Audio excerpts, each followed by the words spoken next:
Thank you. Hi, everyone. Welcome. Thank you for joining us after lunch.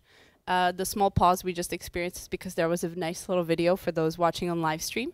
So those watching on live stream, thank you as well for joining us this afternoon. We've come here to discuss the omnipresent and lingering issue of shutdowns, something I think we're all familiar with as a concept, but we will go through and discuss not just how shutdowns impact people, but also what are the current ways that multi-stakeholder approaches are being discussed in tackling shutdowns across the world. So I have a really wonderful panel joining us today. I'm very pleased with the balance we've been able to get. We have here Gigi Alford joining us to my right. She is with the US Department of State's Bureau for Democracy, Human Rights, and Labor. And she's a program officer at the DRL Internet Freedom Global Programs team. Correct? Yes. Perfect. Got it. Great. Next to her, we have Paula Casillas. I hope I'm saying that correct. Who is the senior advisor for digital rights at Telia Company here in Stockholm. So thank you for making the trip down the street. Next, we have Gurpreet Grewal, who is the policy associate for the Center for Internet and Society. Thank you for joining us. Next to her, we have Brett Solomon, who is the co-founder and executive director of Access Now. Thank you for joining us, Brett. And finally, Lilian Nalvoga. She is the programs manager at CIPESA, which is the collaboration on international ICT policy in East and South Africa. Yes. So thank you for joining us too. So we have a very diverse and very multi-stakeholder panel. So I'm gonna try and foster an environment where you, as the audience, can ask a lot of questions. So right now, I'm gonna let each of our panelists speak for 2 to 3 minutes maximum, just to kind of gauge what your perspectives and interactions have been with shutdowns, and what your experience has been and where we kind of want to go forward. Just so we have those perspectives on the books.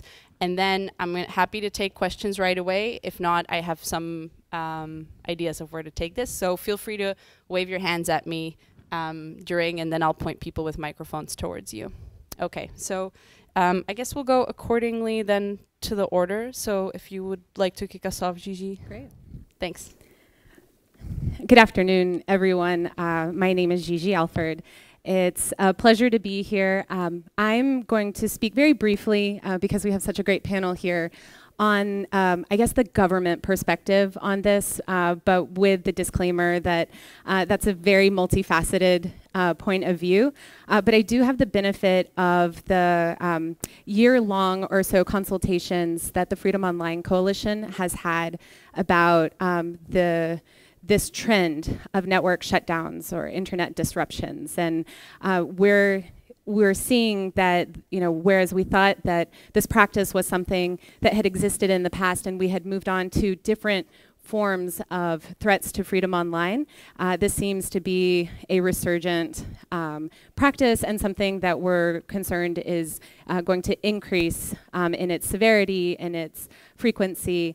And so over the past year, the Freedom Online Coalition came together with other stakeholder groups, including civil society and the business community and technologists, and really tried to identify what's really happening here and what can we do about it. The first opportunity to speak out at the level of setting global norms was at the Human Rights Council last June. And this is an occasional resolution on internet freedom driven by the core group, which is led by Sweden. And the resolution established 6 years ago the norm that the same human rights that apply offline apply online. And then each 2 years after that has been able to refine a bit more what that means for different aspects of applying that first principle. So this past year was an opportunity to look at it from the lens of this trend in network disruptions and internet shutdowns. And the Human Rights Council unequivocally condemned that measures for state-sponsored intentional disruptions of networks, government should refrain from this practice, and that should be condemned when it happens. So moving forward from that, the FOC did put out a joint statement that, I think more firmly set forth the views, but it also appended a document on good practices with respect to operationalizing what this means. There are 4 points in that document on good practices, and I just wanted to throw these out there, hoping that this will spark some conversation and that the panel can also help us discuss them a bit more, because it is important to have governments on the right side of this, but it is such a multifaceted, multi-stakeholder problem. So also important and highlighted in here about how to collaborate with other actors. So just briefly, refraining and limiting shutdowns in legislation. So that's taking the proactive approach of just making sure these are banned as broadly as possible. Improving transparency. So I think that's part of the process of making sure that the consultations happen with the right stakeholders to understand the impacts and to limit as much as possible and mitigate any adverse impacts. And this is at the regulatory level, at the judiciary level. Embedding these discussions into bilateral and multilateral discussions on diplomatic engagements and negotiations. So you can think about the different arenas where text is negotiated on different social, economic, human rights implications, and making sure that this is part of it, because it's not, something we've relegated to the past, unfortunately. Making sure that the UN guiding principles on business and human rights are seen as a useful tool in this debate, and understanding that the corporate responsibility to respect human rights exists. It's set forth in human rights engagements at the Human Rights Council and other UN fora, and making sure that this is something that governments are incorporating into their strategies. And last, public statements and direct engagement at the embassy level when shutdowns happen. So preventing as much as possible and making sure that there is an action plan in place to be able to respond if and when it does happen. Great. So thank you, Gigi, for that. I realize now that I have forgotten to introduce myself. So hi, I'm Lucie, and I work at the Brussels office of Access Now. Just for those who aren't familiar with me. So thank you. And Patrick, if you're going to... Yes, thank you, Paula Casillas at Telia Company, based here in Stockholm, Sweden. So welcome everyone who have traveled. I'm also, on behalf of Telia, since a month or so, a member of the GNI, the Global Network Initiative Board. We choose as a company to become members of GNI for 2 main reasons. One is to build leverage when it comes to pushback on such as blockings and shutdowns. And the other one is shared learning. Shared learning because many stakeholders, including human rights organizations, investors, and companies, have the same interest. We don't want, communications is in our DNA, in our business model. We don't want shutdowns. So with the GNI membership, we hope to build shared learning and leverage to push back on shutdowns. And I also see that, states do the same. They gather in the Freedom Online Coalition to build momentum and leverage against bad practice. So that was my short introduction. Thanks. Thank you so much for that framing, and I like the word there used. It's in our DNA to communicate. I think that's an important theme to keep in mind as we discuss during these couple of days all the issues. Okay, so Japreet, please. Yeah. So I've made 2 observations based on how this dialogue has panned out in India and how internet shutdowns look like globally based on most of the mapping that Access actually has done. And my first observation has been that when you are talking about building solutions around this problem, it's extremely important to structure the discussion around the patterns of internet disruptions. By patterns, I mean what type of service restrictions are taking place, on what geographic scale is it taking place, what the kind of duration that a network disruption is active for, and the basis, the underlying basis of the disruption. What is the apprehended danger? The second observation that I thought is extremely significant is, can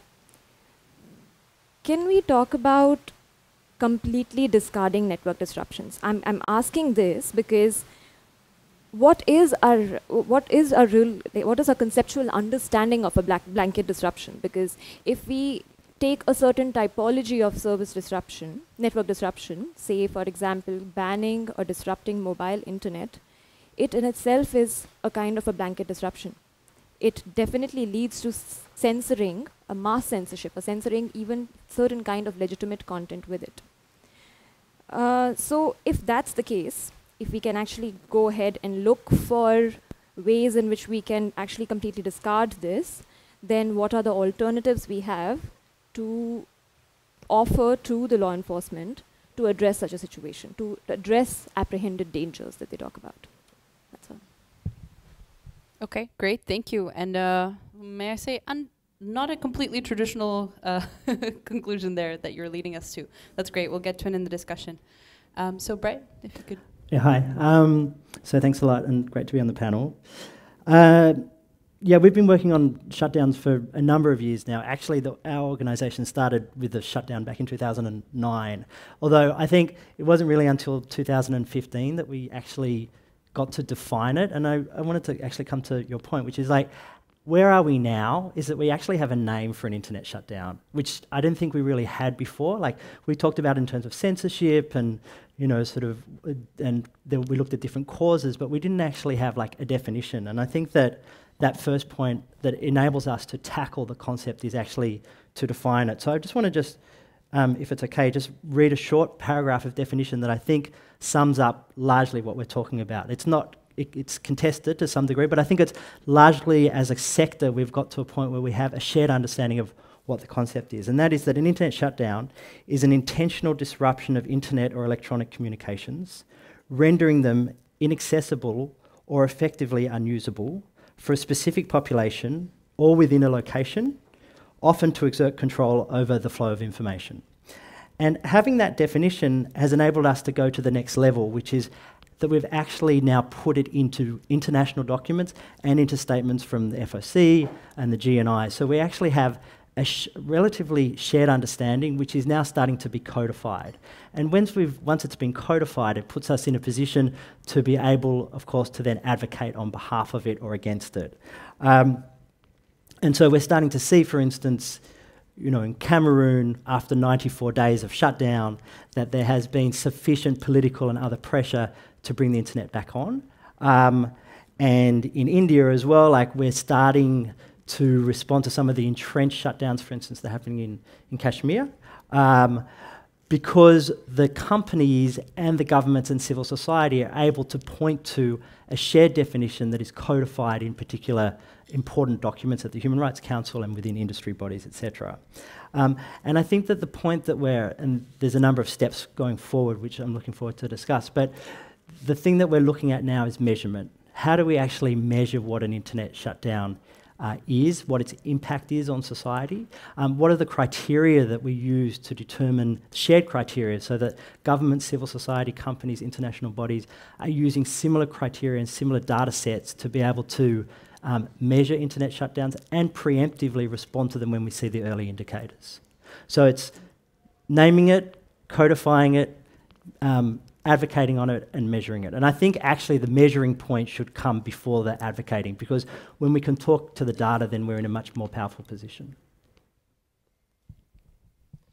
Brilliant. Thank you. And I like the framing, very action-oriented. Looking forward. Very good.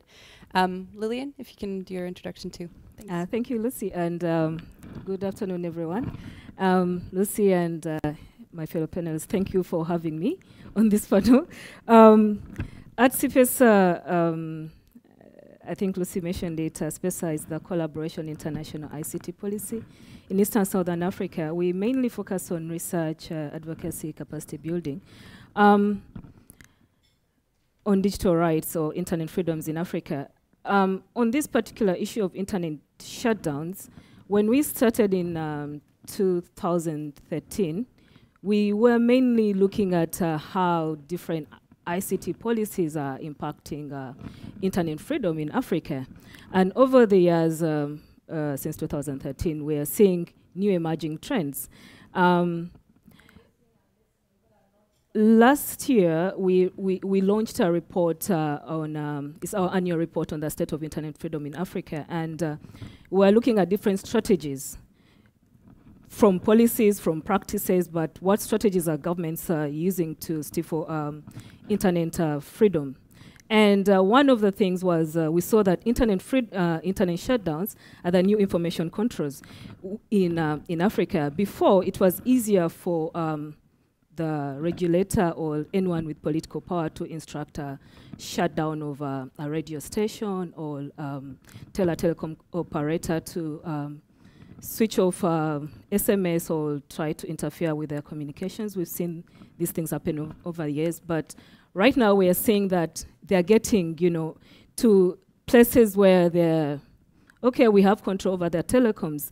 And what we have seen is we are more, we are reacting, we are more of, we react when these actions or when these orders, are executed. So what we are looking at, instead of reacting, and I mean, in Uganda, it happened last year, and what has happened in Cameroon, instead of reacting and just waiting to see when an order is issued, how can we continuously engage with the policymakers, the regulatory officials, and also the telecoms? Because in Africa, most of the telecoms do not have power. I mean, they are powerless when it comes to the state. So at CPESA, we are looking at moving forward to how do we engage the telecoms to come into this conversation. And I think probably it's good to have someone from Telia here who would share some experiences on or some tips on how we can bring the service providers into this conversation, because most of the times they are cornered into taking these actions and they have serious consequences to their structure and how they run their businesses. So I look forward to the conversation. No, thank you so much for that. And I think you bring up an interesting point, and that's, also the kind of interaction between government, the telecoms companies, and the users. It's going to be very different everywhere. And one of the things that we're seeing is globally, we're trying to centralize an approach, and that's kind of what we'll be discussing. But essentially, regionally, there's going to be very different dynamics that have to be tackled and addressed very specifically. So fantastic point to bring up. Thank you. Okay, I'm going to kick us off with the basics. And so my first question will be, there are certain events and patterns that have emerged regarding when shutdowns happen. And so I want to kind of flip it to you, Patrick, Brett, maybe then Lillian, Japrit, as you wish. What local events have we seen that trigger shutdowns? And is there a pattern enough that we can start getting ahead of that a little bit and preemptively mitigating? And, what does that look like from your different kind of stakeholder perspectives? So, Patrick, are you comfortable kicking us off with that? Yes. Yeah, now. So after IGF in Mexico half a year ago, I started to do some thinking because together with colleagues within the GNI, because I saw that there are no good arguments. We have the GNI industry dialogue statement. There were, memos from the UN Special Rapporteur on freedom of expression, scholars, etc. So all of the good arguments against network shutdowns and disruptions were there. But then back to how to get that knowledge and that those arguments out to when the situation becomes harsh and there is to be made a decision whether to block or not, such as you mentioned now in your intervention. So we started to discuss in a breakout session at the IGF in Mexico whether it would be good to compile a one-pager and really just one page with all of these good arguments, and then to make that one-pager available to whoever is the ultimate decision maker when it comes to shut down the internet or not. And that one-pager should contain all of these good arguments, but not in 25, 35, 65 pages and academic research, but very hands-on. So we started to work with that in the GNI, and actually later today at another session we will present a final draft of that document and also ask people here at the Stockholm Internet Forum to give final input to the document. And then the next step will be in the coming months or so to translate that to several languages and also listen during this panel and later with all of you, how can we make those arguments really be available out there? And this is the final draft. So this is how it will look like. And it has all of the good arguments with that shutdowns violate human rights, risk the safety of citizens, disrupt financial services, cause GDP loss, harm tourism, risk foreign direct investment, impede the work of local media, create trade barriers, hurt local business, conflict with UN sustainability development goals, draw global scrutiny, interfere with government operations, trigger widespread resistance, provoke condemnation by governments and international institutions. So if I'm there sitting to decide whether to shut down or not, the idea is for this one page to be available for that person and for that person to change his or her mind of shutting down the internet. Great. Thank you. Hello? No. Fantastic. Okay, so thank you for that, and we'll be looking forward to reading that in full. And so, Brett, what motivates shutdowns in the Access Now experience? It's triggered by. It'd be good to see in the audience, like, who here has actually experienced a shutdown. So, yeah, so a number of people, and it'd be really good to hear like what the experience of people is in terms of like what is the impact and what is the cause of the perceived cause. Thank you. How's that? Is that better? Just. So. I think, I mean, there's obviously a number of reasons, and thanks also for like looking at the data that we've produced, which is trying to assess like what is actually the cause of an internet shutdown. And it depends on the region, it depends on the country, it depends on the timing, etc. But one really unexpected cause is internet shutdowns that come about as a result of governments trying to stop cheating in examinations. Like, it's the most unexpected cause that and we've actually catalogued now 30 cases of internet shutdowns to stop university and school cheating, which just seems like the bluntest, most ridiculous argument, I mean, like, you know, strategy. Has anybody here experienced that, an internet shutdown to stop cheating?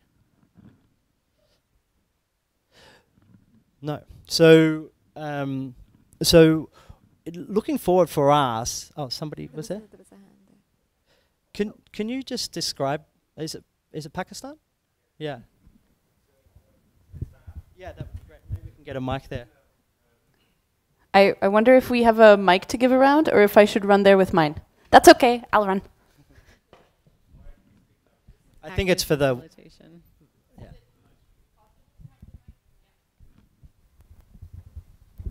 Thank you. I think it was most recently it was in one of the cities of Sindh, which happens to be a province, and which is known for its cheating and examination on a very local level, which means there are a lot of corrupt officials involved as well, and there is this whole mafia working. on that. So perhaps there was this attempt to do a crackdown on it. And one of the solutions that they came up with was because they were apparently using WhatsApp for sort of information transfer. So one of the things that one of the ingenious solutions that they came up with was to shut down the network in that area. Yeah. And yeah, so that's just pretty much about it. Yeah, so it's not unique to that particular city. It's something which we're seeing as a trend, and something which we obviously want to stop. And thanks to Patrick for putting together that document, because the consequences of stopping school cheating are all of are listed there, as well as stopping school cheating. So we will actually, over the next couple of months, start to focus more on this as a really low-hanging fruit that we think that we can actually speak to educators, the Department of Education, the ministries, UNESCO, etc., and start to get this one, sort of banned or considered to be, inappropriate going forward. The other obvious one, and it's been touched on as well, is elections. And I think that elections are a moment of kind of often a moment of political turmoil. There's a lot of mayhem, there's a lot of actors, there's a lot of, competing interests.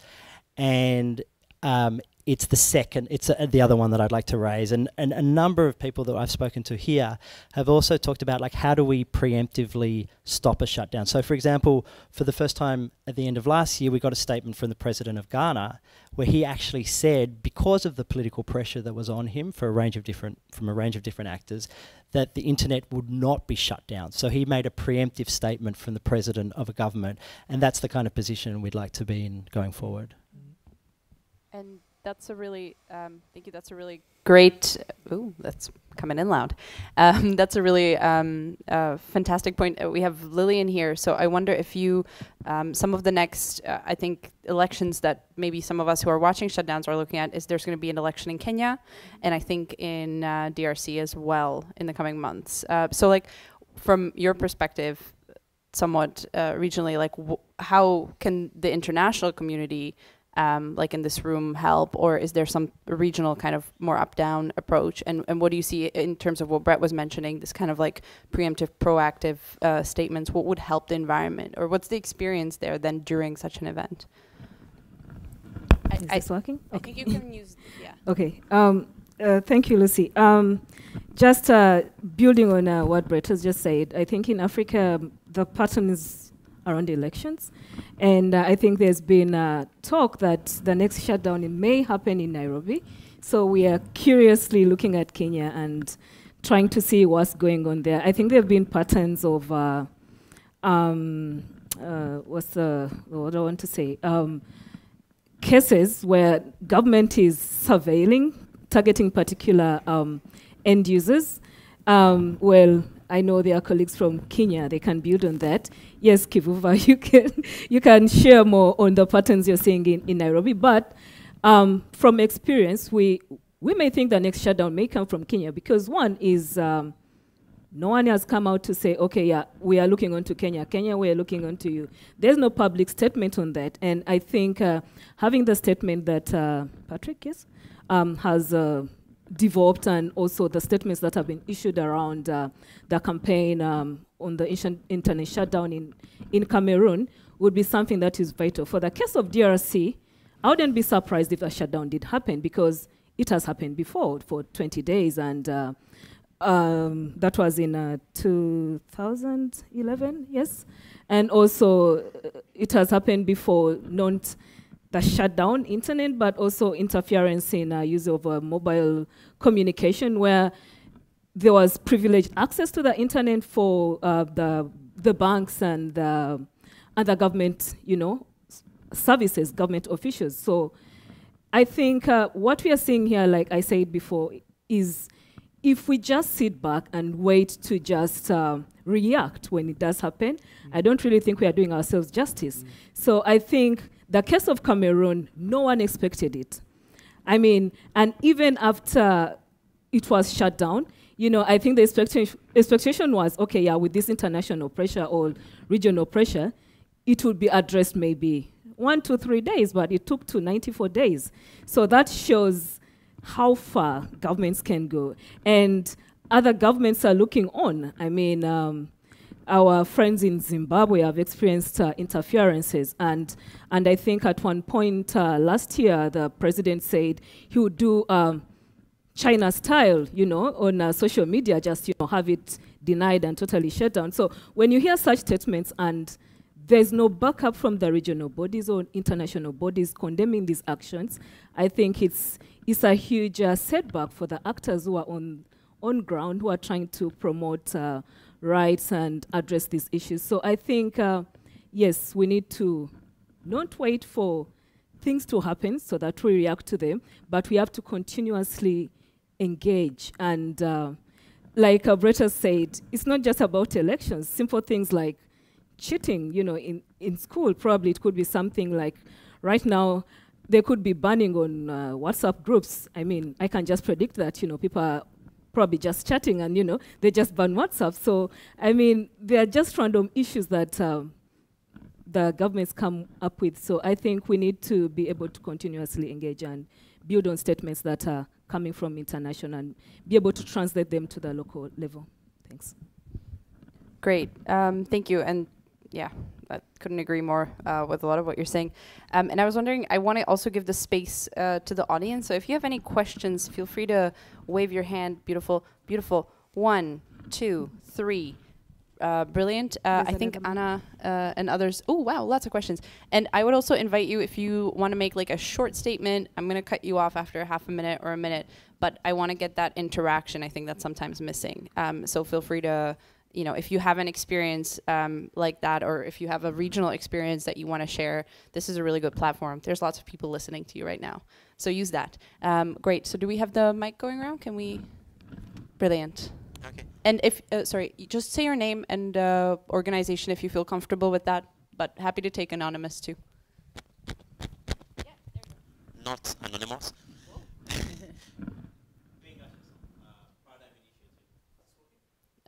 No, so maybe that mic. Okay. Apologies for the sound problems. Bengasha, some Paradigm Initiative. I'm sure it's working now. Just to say that international pressure is great, but I think that we should also recognize that there are governments that don't care. They will shut down. International pressure would make them enjoy the attention. And I think, yes, they will feel it, but I think we need to begin to talk a bit more about building local staying power.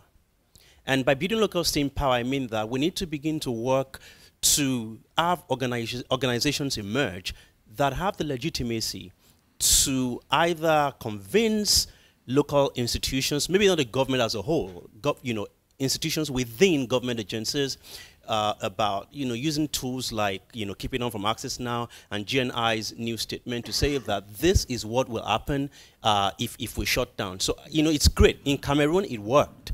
In many countries, international has worked, but in some countries, the governments may just enjoy. I'm sure Lillian knows what I'm talking about. Some of the governments would enjoy the fact that now, the whole world is now listening to us. Great, let's extend a few more days. So we need to begin to talk a bit more now about building staying power. It's great to get our backpacks and jump into countries and say, let's fix it. But we need to build staying power in countries locally so that institutions, that's the only sustainable way going forward. Otherwise, we'll just form this global mafia that has no relevance locally. Yep.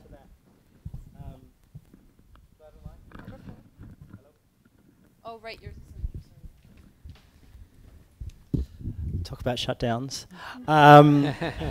No, it's totally true. I think that's right. And I think we sometimes see governments as monoliths as well, but there's actually fights within governments as to, so like the Minister of Finance, when they look at like the costing of an internet shutdown, is going to be like livid and responding within cabinet when the Minister for Education is shut down so like trying to get like allies within government is absolutely crucial, and we've worked within the Keep It On coalition with different parts of government that are trying to sort of vie for the President's or the Prime Minister's attention in terms of who has the capacity to initiate a shutdown, then also to maintain it as well. And then I think that like it's not only at national body. So for instance in India, like a lot of the shutdowns are actually state government related. And it's coming back to law from like 1886 or 1884, which authorizes that shutdown. So I think we need to think as local and even to the city level as well. But it's the combination of all of those things together that I think enables that sort of staying power that you're talking about. Great, thank you. And I think, Gigi, in your opening remarks, you mentioned a little bit how do we make that happen at the local levels. And so now we have this kind of discussion. Yes, it needs to go. So in terms of like local groups, embassies, from your perspective, does that need to come from the bottom in local initiatives, or can that come from the top up? Where's the crux? Both. I agree totally with Benga's intervention that, you know, we saw in Cameroon that it was eventually lifted, but the statement that followed it, you know, reserved the right to implement a shutdown again. And so that does require a sustained engagement and not waiting until after the fact. If we are working with local partners, then that's a realistic possibility. If you're talking about a centralized campaign, you can't focus everywhere all the time. And so it inherently becomes reactive. I think likewise, that would be the way that a group of governments that's trying to drive a global agenda to change the narrative and make network shutdowns the exception and not the rule. Working through embassies is a much more powerful prospect when it comes to those times when it does happen. So it's the way to be proactive and reactive from a place of strength. Great, thank you so much. And so we had a lot of questions. I see hands emerging at the first sign of a pause. So I saw some here. So if we could just, here we had a question. That was one of the first hands up. So don't worry, we got time, and I will do my best to get around to everybody. Right there, yes. And again, if you can say your name and organization, don't feel the pressure. Sure, Tanya from Fundación Acceso, Costa Rica, Central America. I had a question about the preconditions of shutdowns in the sense of if there's some analysis on, for example, in our situation in Central America, there's a lot of linkage between politicians and enterprises and companies and telecoms. So I wanted to know if there's been an analysis in terms of the actors and how this is a precondition or something that facilitates a shutdown easily, or it's more resistant. So if, in the case of Costa Rica, it's private and public access to internet, so is it easier to shut down when you have private telecoms or when you have public telecoms? Have you made any analysis on this about the actors? Because I think that helps us as civil society to also place strategies and proposals. That's a great question. Patrick or Gigi? Yeah, I have one. Yeah. I have one aspect or a couple of aspects on that. First, there is this what I call building leverage. Leverage contains of different parts. One is being many arguing against shutdowns.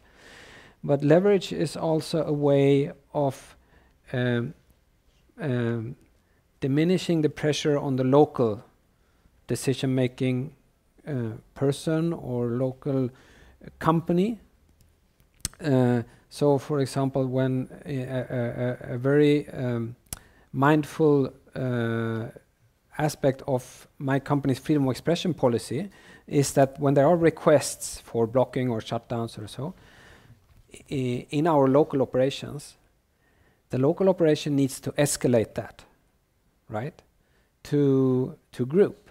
And it might be impossible for the local CEO or the local head of legal to say no. But it might be possible to say, hey, I'm not in charge, I need to escalate this to group. The other one that comes to mind as to your question on public or private companies is that companies that are listed are subject to rules by the what's the English word, the stock exchange rules on transparency, etc.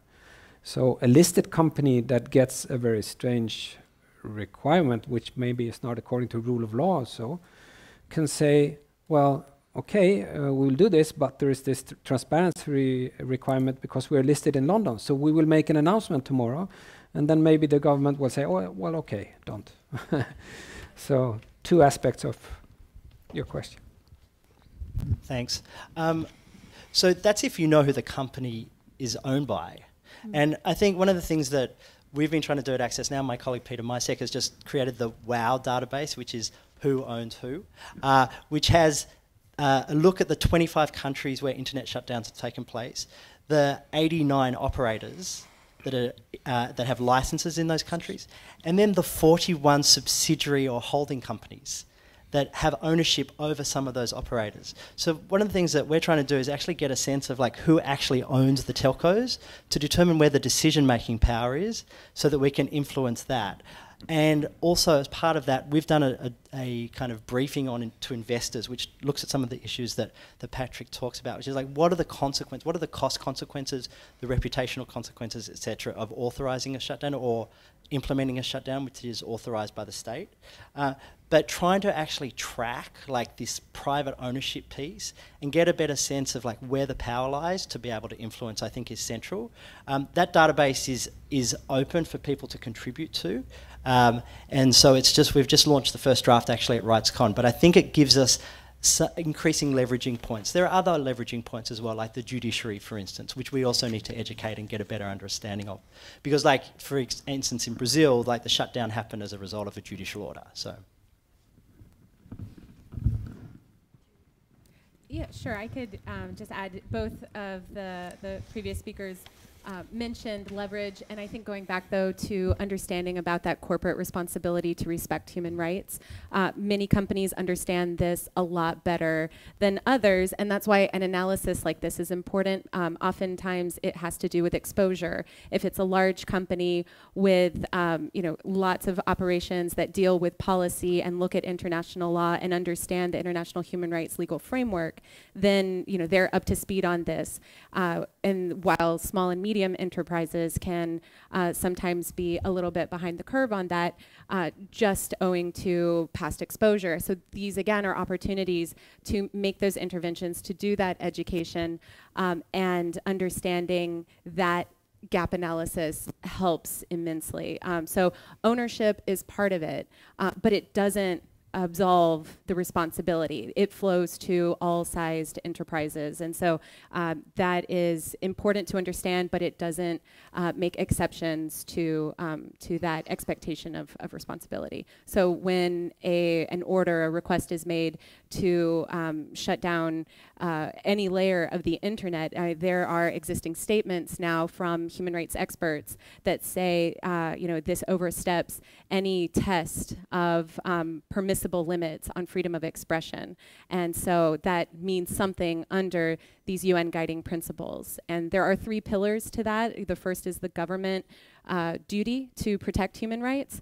The second is the corporate responsibility to respect human rights, and that means conducting due diligence. It means doing a human rights impact assessment, and it means having an operational level access to remedy when there's been a harm. And so in this case now, it's the right time for these companies to conduct that due diligence, to do that impact assessment, and to come up with proactive measures to mitigate against those harms and to remedy them when they happen. Yep, I think those are hopefully very comprehensive answers to your question. I'm almost surprised. So if we could, why not here with the front row, and we'll work our way slowly. I see you, all of you. Thank you. I'm going to try to be as brief as possible. My name is Fadzai Matzingira. I'm a policy analyst with the Africa policy team at Facebook.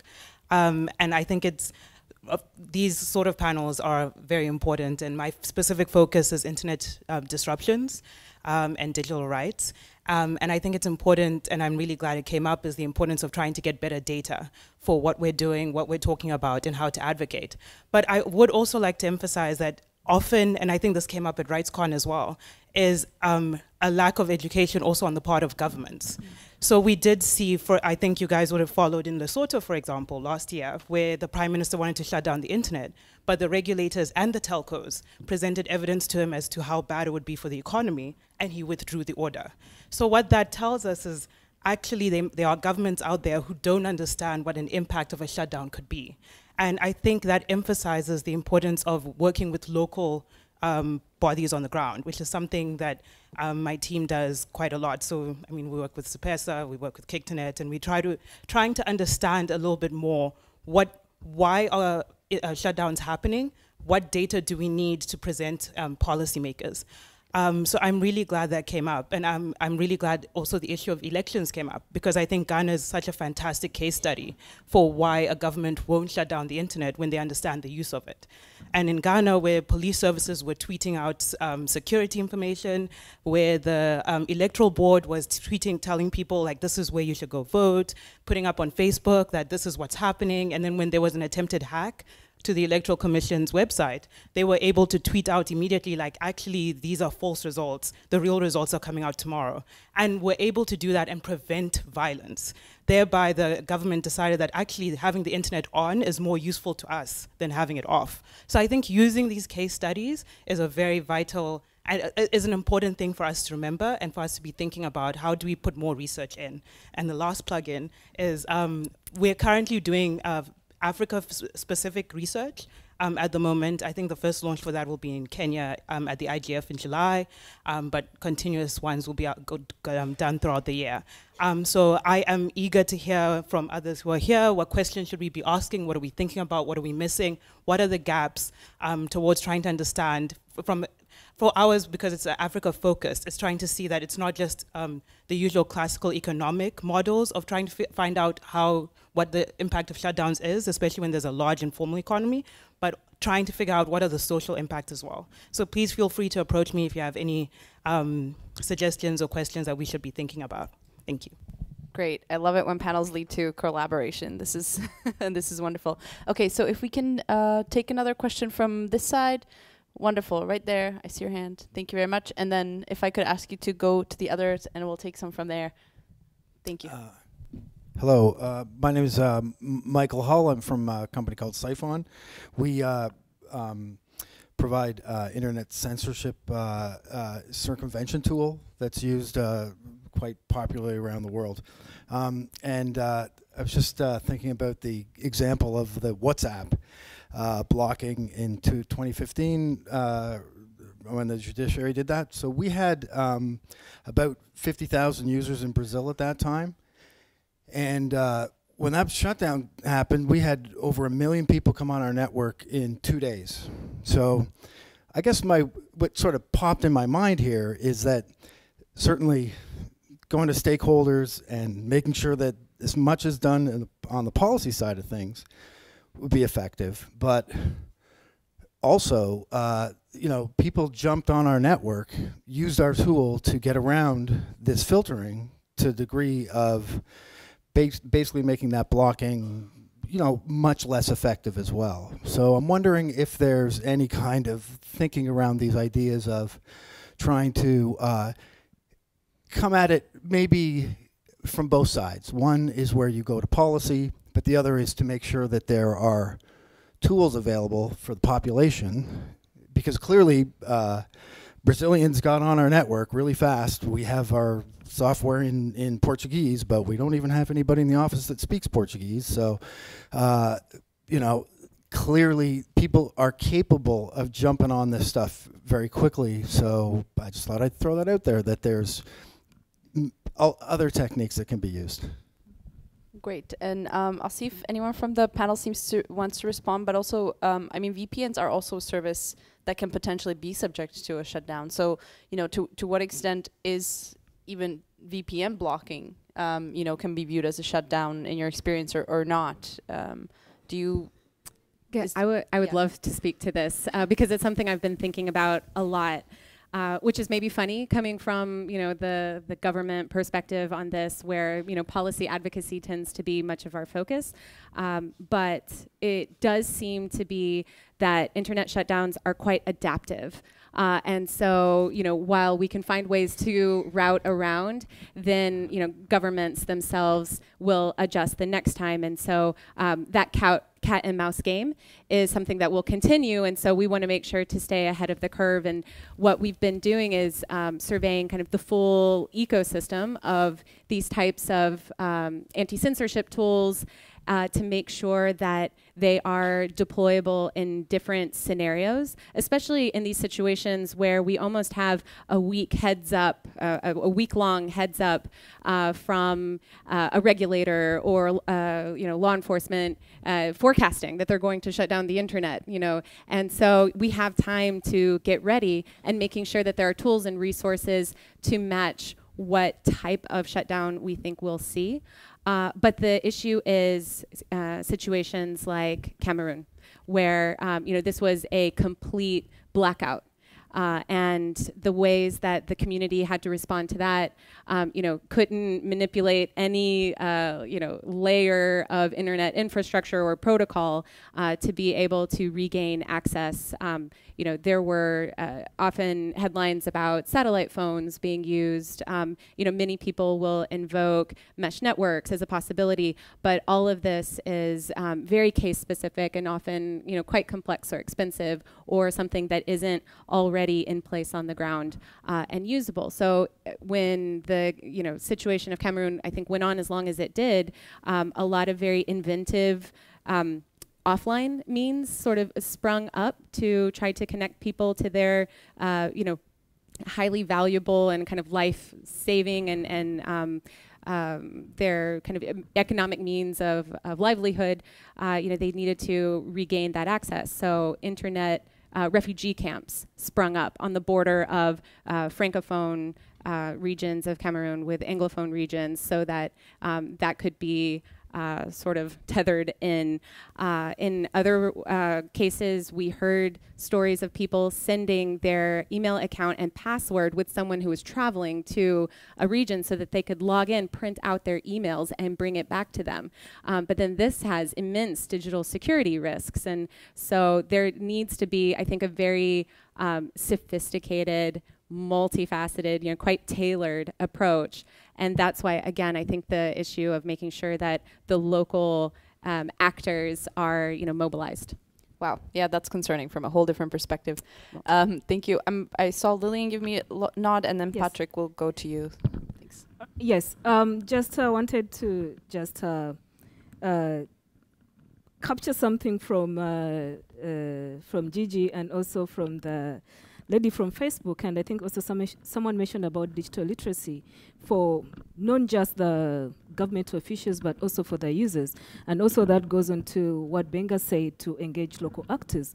Because there are times that we assume, okay, yes, for the case of Uganda, social media was shut down and there was a bypass, through so many technologies. And then we also saw government using, the same means that they had shut down. They were also communicating, so was the Electoral Commission.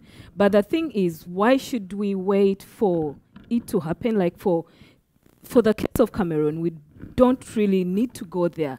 Right now is the time we start digital literacy in terms of this is not necessary. For the case of Uganda, I happened to have, I don't want to say an intimate conversation with one official from the regulator.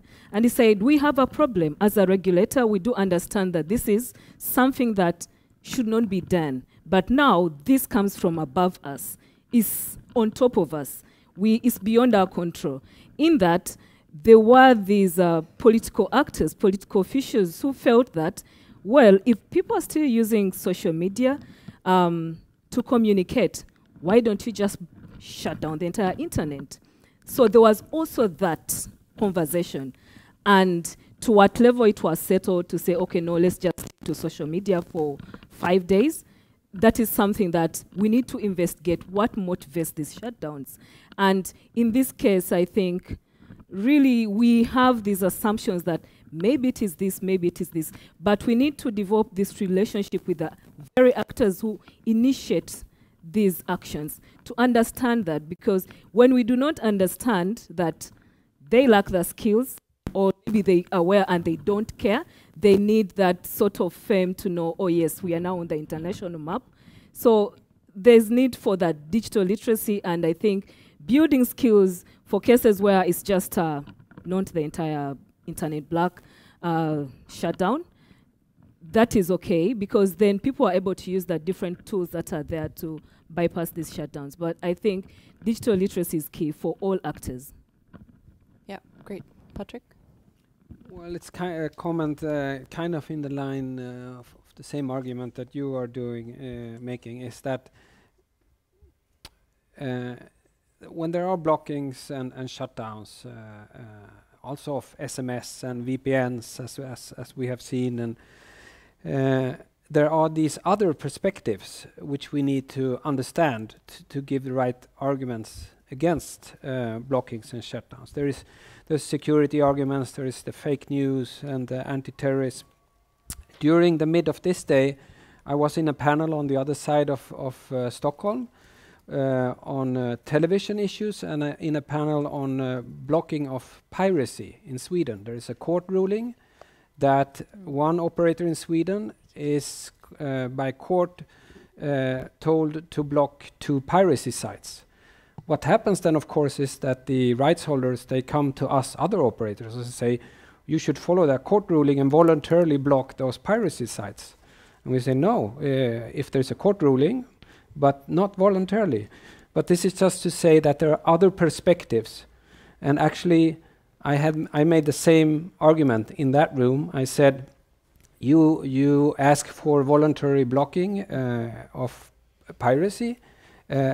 In the afternoon, I will be in Münchenbryggeriet with people that see this from another angle. And actually, I should have said also at that other panel that David Kay, when he was at RightsCon in Brussels and presented his report, he said, we need to think of in countries here in Europe, when we decide about blockings and other draconian measures, that decision makers in other parts of the world will look upon what we do here to solve their problems. So that's a perspective that David Kay specifically pointed out, that we need to see this bigger picture. But, I'm just going to take this up. Yeah, apologies, but we have to wait for the mic so that the people on the live stream can wait. I know in the room we can hear each other. Yeah, so I think that actually it works both ways now. It's not just a question of like, decisions that are made in democratic states and then being copied in non-democratic states. I think it's working the other way as well. And so, for example, the United States government, actually the president has the power to shut down the internet in the US. And there are 2 provisions that enable that. There's Standard Operating Procedure 303, I think it is, and 606. There are 2 capacities that the government has. And so if we think about like moments of like heightened national security, terrorist attack, etc., the first thing that governments think of is like, how do we control the information networks? And so we are legitimately and realistically thinking about, I'm Australian but based in the US, thinking about like, what is in apparently the most democratic state of the world, or has been, what is the capacity of the government to use existing laws to be able to shut down both the internet and the mobile networks as well. And so I think that we're at a state now, we're sort of at a tipping point where we're actually losing leadership. We're losing state-based leadership, which is, and thank you very much to the Freedom Online Coalition, I should say, for the statement that they put out, which really is excellent. Helpful. And thank you also to the Swedish government for pushing the resolution within the Human Rights Council as well. But we're really at a point now where, and I don't think that it's a matter of like copying that's taking place from non-democratic states to democratic states. I think we need to look at it as an inverse relationship. Yes, I agree. Yeah, and I heard some points as well, Japri, that kind of go back to your point, and I wonder how, because you mentioned a little bit about how there's different reasons for shutdowns, and can we actually eliminate the problem entirely? You know, how do you communicate that then to the end users? I wonder if you want to say a word or two about that, because how, you know, essentially I'm unable to communicate with my family. Do I really perceive the subtleties of the reasoning behind that as an end user? So firstly, I would like to say that use of VPNs is actually very, very common in one of the most affected provinces in India, J&K, and it's come from the horse's mouth that, you know, ideally these internet shutdowns have become kind of ineffective because there are circumvention tools and people are aware of these circumvention tools within India to get around it and go on with their life the way they used to. That's the first part. The second bit where you're referring to what I had said, one of the most common reasons why shutdowns have taken place in India is actually to curb any kind of protest. Now, to give you an example, one of the most, I think, publicized shutdowns was in the state of Gujarat, where it was a reservation issue and a certain community went out for a protest. And before they could actually do that, there was a WhatsApp communication to have some kind of a peaceful protest. And that WhatsApp communication was what was taken by the local administration, and an internet shutdown was imposed. So, I mean, you can imagine how the local administration, who has the authority to impose an internet shutdown, to suspend mobile internet services, understands what public order really means in a situation like this. And on top of that, when this matter was taken up with the judiciary of the state, the High Court, the court itself also as well felt that this measure was quite proportionate. It was a minimal measure because only mobile internet was shut, and you could still access fixed line services, and you could access SMS services. So it was kind of seeing the picture as glass half full or glass half empty, whichever way you're looking at it. So to the point where what kind of reasons are commonly the underlying basis of shutdowns, it's actually protests, and in whatever form. About other alternatives, why I felt that maybe we can even think about, or at least have a discussion about completely discarding network disruptions, is because in specific situations, these examples have come up where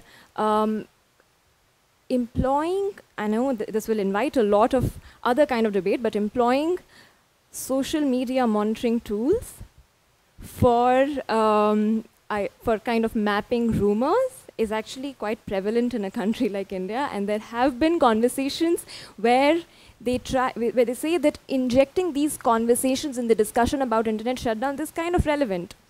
The second bit is, when you're dealing with rumor, where is the conversation about counter-speech heading? Like, how can counter-speech to an extent help instead of completely suspending these services? That's what I meant by other alternatives. No, there's a whole lot of other conversations tied to that. So I will turn now again to pick up some questions. There was a very persuasive hand over there, if that question still lingers. Over just, yeah, on the corner, on the edge there. Anna, sorry. Thank you very much. My name is Alexei. I am a security researcher from Belarus, and I'm enjoying this session very much, but I can't help but think that maybe we discussing something very narrow and transient, because isn't internet shutdown in fact a cheap, dirty trick to substitute more sophisticated technologies of censorship? And if so, then maybe we should discuss censorship in more wider context, because I think advancement of technology will lead this epidemic to stop naturally, but not because world is becoming better. Simply because more sophisticated censorship will replace will stop, will replace the need to shutdowns. So my question is, do you think it is so that, in fact, internet shutdowns is just a particular case of censorship? And if so, for how long will it stay with us? Wow, great question, actually. Do we immediately, I'll take them one by one. I don't like bulking questions. Do we have some immediate reactions here? Just quickly, I agree with the premise that this is maybe a blunt tool that will become more refined later, and that we're seeing it perhaps in contexts where the capability to do more targeted filtering and blocking hasn't happened yet. But I think I would also challenge the prediction that that's definitely where it's going to go, because that's the same assumption we made, I think, in 2011. After 2009, I think we saw that trend and everyone gave up on doing much policy advocacy or much technology development, much programmatic work on shutdowns. And I feel like that's why now we're caught a bit on our back foot, because we've focused, in fact, a lot more on other means of censorship. I would also say that in some ways this provides a what I believe the Global Network Initiative may have termed just-in-time blocking. So this is a way to provide an otherwise fairly free and open, accessible internet, and only in occasions where there's heightened concern to, throttle or block or shut down just for a little while or just for as long as is needed. And the kind of calculation is a little bit different versus establishing an apparatus for, long-term permanent censorship and other types of content interference. So I would say I think that's a valid concern, a valid question, but I think it's maybe premature to assume that that's definitely the approach, and therefore not an argument to not do anything about this trend right now. Brett, I saw you nod along. Do you want to? It's all covered. Oh, all covered. Brilliant. Okay, Patrick? Well, just to add, I also think it's an interesting line of thought that always needs to be there, but we also need to handle the problems that we have now. And what we can see is that different state surveillance authorities and legislators have different approaches, right? In one big state, they are looking into very far-going data localization. In one big state, they are looking into doing some kind of a huge one-country intranet.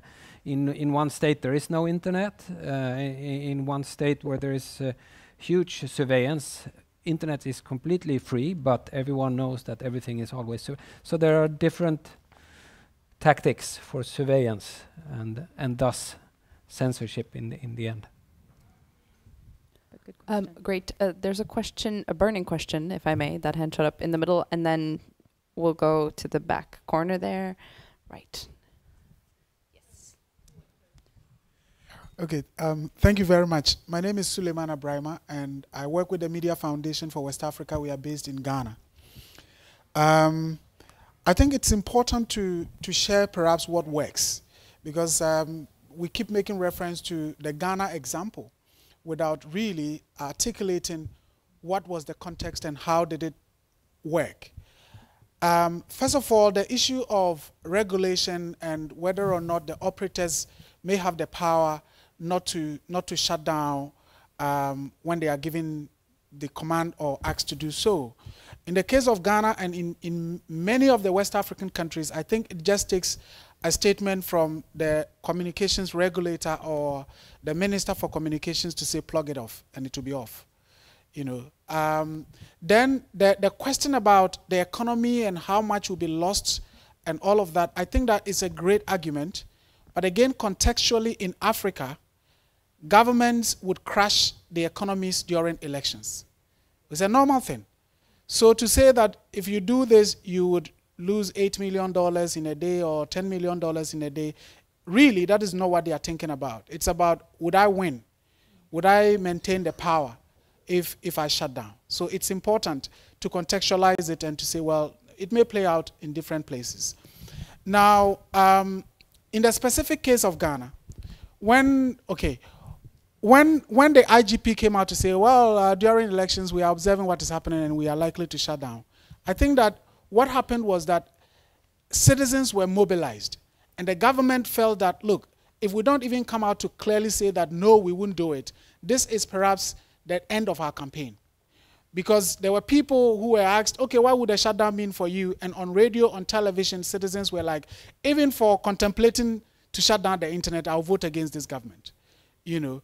And beyond that, the issue about contacting the diplomatic community on the ground. Look, when it happened, we did. The US Embassy, the Danish Embassy, the UK Embassy, and they'll all tell you, this is a very sensitive matter. This is elections, and elections, we don't want to interfere. So we don't want to come out publicly and say anything because it is elections, even though we have an issue about it.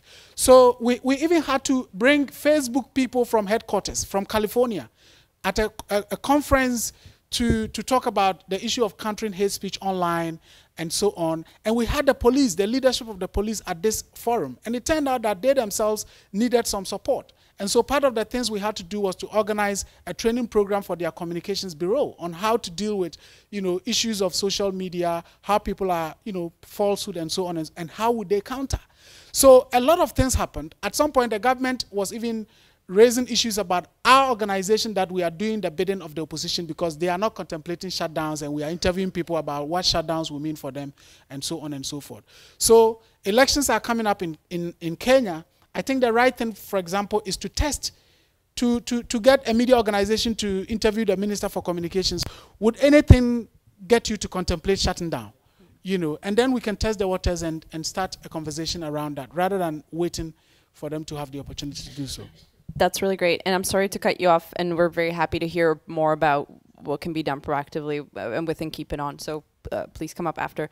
And I'll take a question right here in the middle. Yeah, thank you, Anna. Yeah, well, I'll be brief because what happened in Ghana is very similar to what is happening in Latin America, at least in Ecuador, Venezuela, and other countries. It's very, very like an X-ray. So they don't care about crashing the economy if they are struggling for maintain power.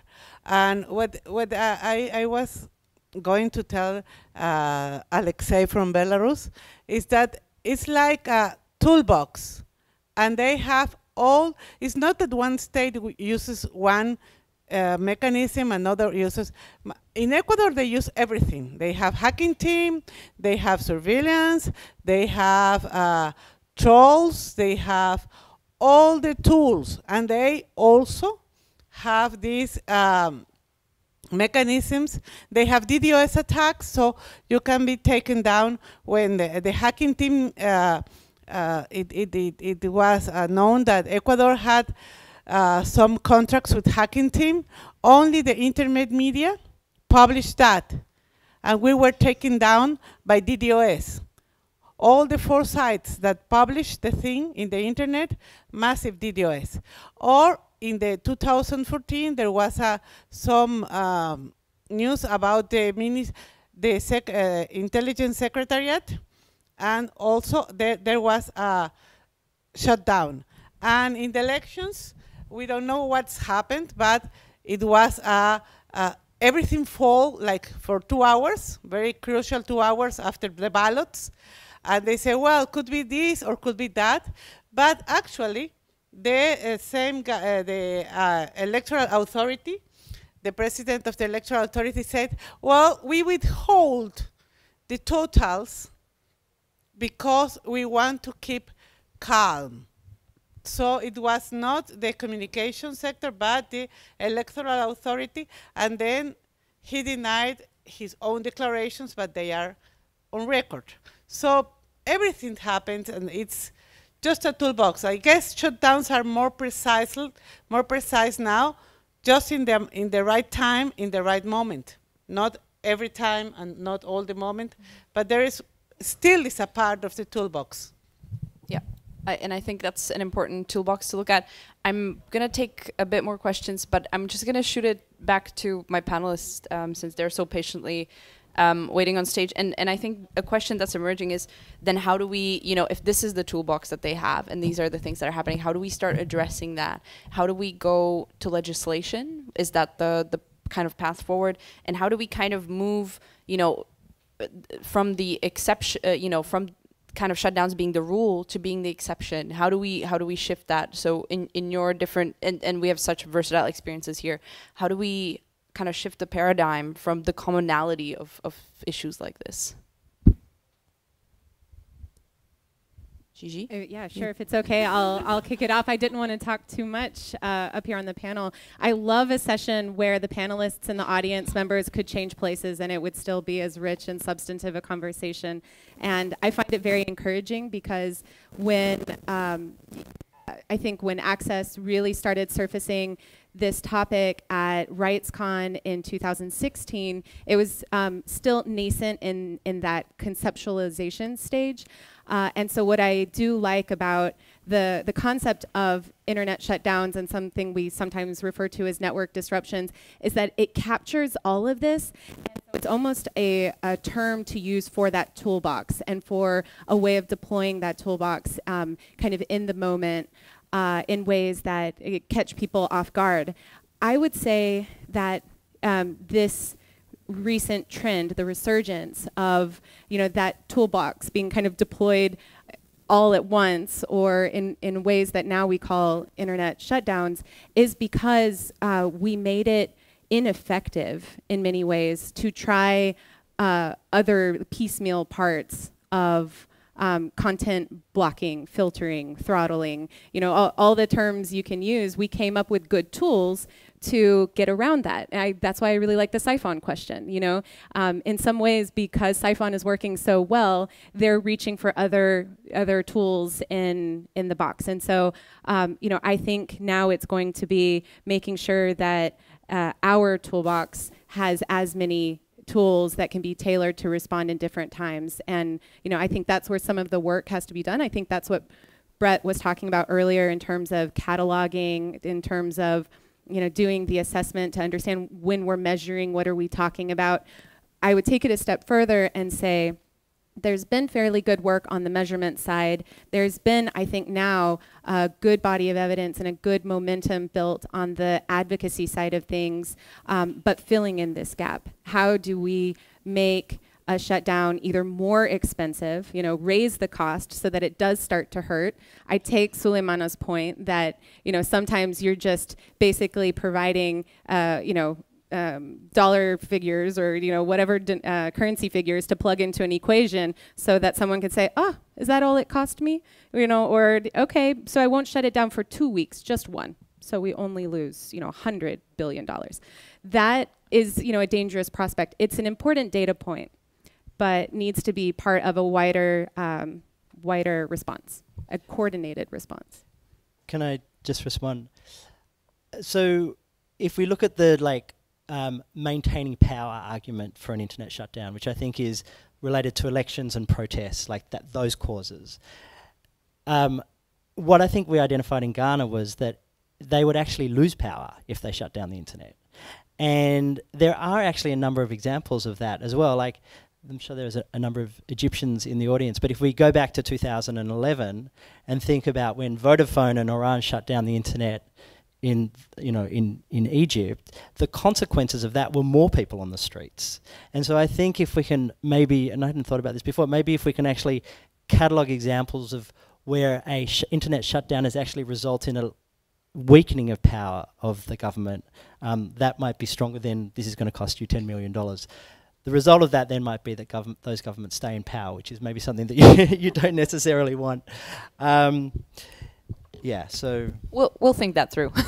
Thanks, Red. Liliana, you kind of nodded along. Did you want to say something? No, I would like to hear more from the audience. I think there are some hands. And brilliant. Okay, then minutes. Anna, if you could run over my wonderful assistant Anna. She will run the microphone back there. So please. Hi. I'm Jessica Deer from SMEX in Lebanon, and I had a few questions. I kind of walked in a little bit late, so apologies if I repeat anything. And I kind of walked in, Brett, when you were talking about the education and the cheating on exams, which I didn't realize that it was as prevalent as you said, that you had documented so many cases. And I wondered what other regions, other than the Middle East where I work, that this is happening.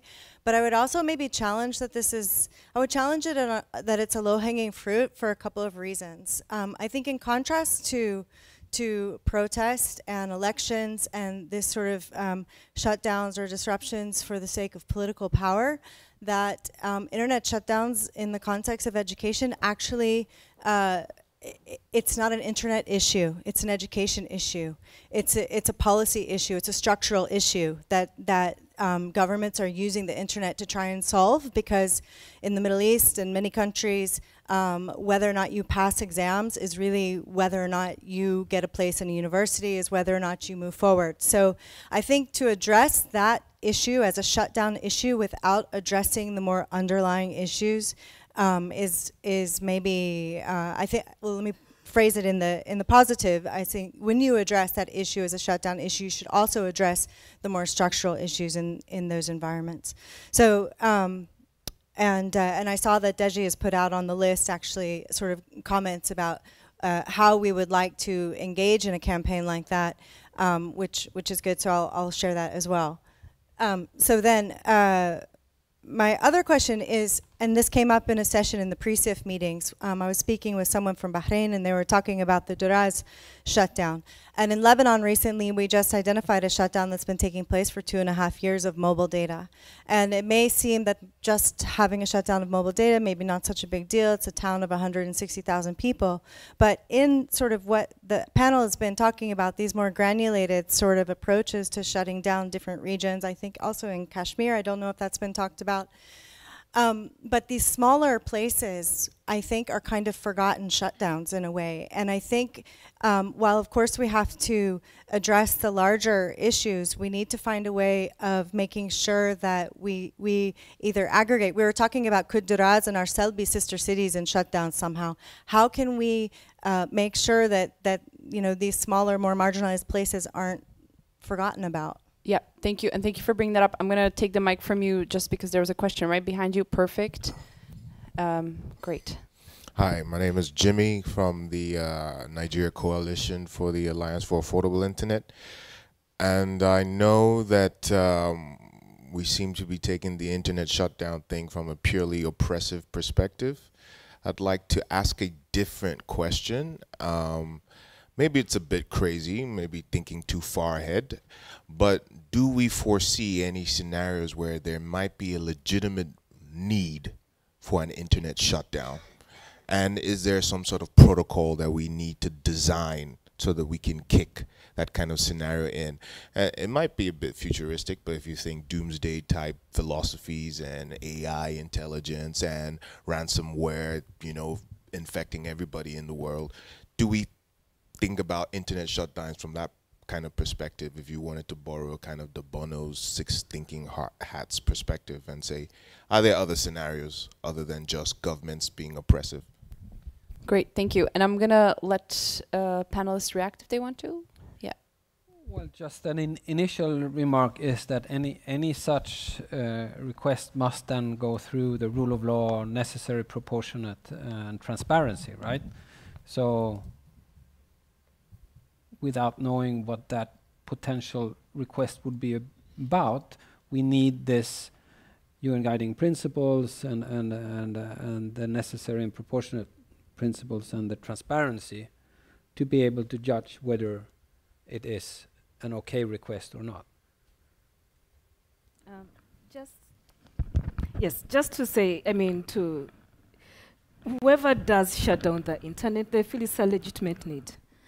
You know, even if it's the government fighting against people talking, the repressive governments, or if it's the need to stop cheating of exams, it's a legitimate need. And I think what Patrick has said is, then to what extent do we define what is a legitimate need?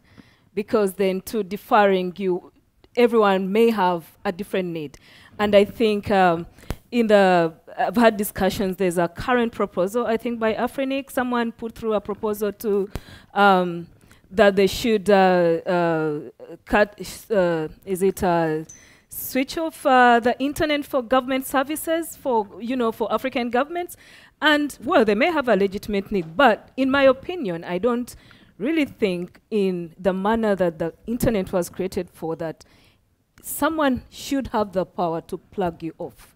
So that loses everything that we think the internet should be. Yeah. So I think for legitimacy, I would really need, I don't know, it would take probably the entire world to really legitimize what that legitimate need is. Yeah, I would agree. I think that it's not to discount that there are actually problems. Like, there's no doubt that there's hate speech online and that people are mobilizing for violent purposes online and that kids cheat. Like, all of those things are absolutely legitimate. The question is, what is the necessary and proportionate response and the appropriate response? And we've had a look at it from many different angles and are yet to find an example where an internet shutdown is a necessary and proportionate response to any of those issues that have been raised. Yeah. Do you want to add something? I just wanted to say that I would hope that any conversation about that would think about the internet in its, whole of society, whole of, our daily lives, existence online. This is not just about social media. This is not just about, communications. It's not just about a freedom of expression question even, although that is an important one. Now hospital services operate online, banking services operate online. Everything that we rely and depend on to preserve, public order in a society is facilitated by the internet now. So I think that's where this question about at what cost are you doing it is so important, because it would be maybe more devastating to the public to shut down the internet than whatever it is you're trying to prevent. So, I'm not taking a position on the question because it probably is a conversation that will surface and we need to engage in it in a sophisticated way. But, just reminding people that we don't have kill switches for vehicles because, there's one car out there on the road that we're worried about. So, we shut down all cars and vehicles and, from transiting through the highway system. This would be considered just beyond the pale, and it would have unintended consequences that would then have no solution. Okay, great. Brett, short. Just to say that I think we're finishing that there's a coalition of about 120 civil society organisations which are part of the Keep It On coalition. So any organisations or individuals who want to continue to be part of this conversation, come and have a chat to me. And it's also part of that process of like early warning indicators where one person or one organisation from one country say, hey, listen, I think this is about to happen. And the coalition works together to try and preempt and prevent. So. Great, thank you for that. And if I can, now if we can kind of go around and if you guys could give me like, or give us moreover, like one next step, if you had to think, and I know that's a like very hard task here, but what's now, where's the stage, what's the next frontier we kind of have to conquer on shutdowns? And then I think we'll close there. And I'm sorry, I know we didn't get to all the questions, but Gigi. So first, thank you for all the great questions, and happy to continue the conversation, on the tea breaks afterwards and tomorrow. I think that the next step would be making sure that this civil society initiative with the Keep It On campaign also has a channel of the kind of early warning system outlet to other stakeholders, because this does require a very coordinated, broad collaboration. And so if there are ways to make sure that that information is also shared out to to governments, to businesses, to technologists, to academics who are looking at this from a researcher standpoint, and I think also again to tool developers. They need to be working on ways to ensure that there is a way to mitigate every tool in that toolbox, and this will help. Great, thank you. Well, I think what many of us have touched upon is that we need to work proactively. to counter shutdowns, and at least in my mind, yes, it might often be difficult or even not much chance of hindering the shutdown to happen. That doesn't mean that we shouldn't try. And then when it comes to this this one-pager, which we will have a soft launch later today, any input to the GNI is mostly welcome, so that it will be useful. Already one maybe that there should be a definition, but so it's not closed as of today. It's a final draft. Great, thank you, Jeffrey. I think context really matters when you have to have a strategy for a shutdown. We've seen it in the discussion today, especially regional context.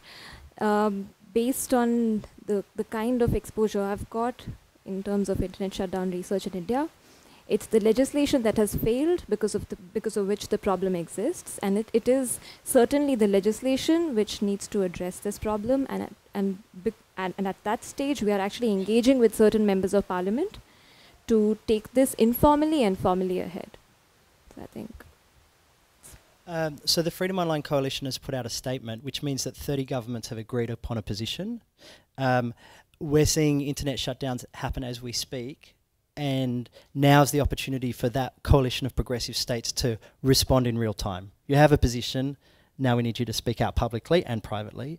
And the Corporate Accountability Index, which has been put together by Ranking Digital Rights, looks at the corporate sector and evaluated 22 companies, and almost every single company is ranked very lowly against the indicators. So there's a lot of opportunity that can be taken, like a lot of steps that can be taken to improve the positioning on the index within the corporate sector. So that's for governments and corporates. Oh, yeah. For me, I think what I've picked is the need for continuous engagement, digital literacy, and what I see is when we come here, we talk about things, and our representatives from the African governments are never present in such conversations.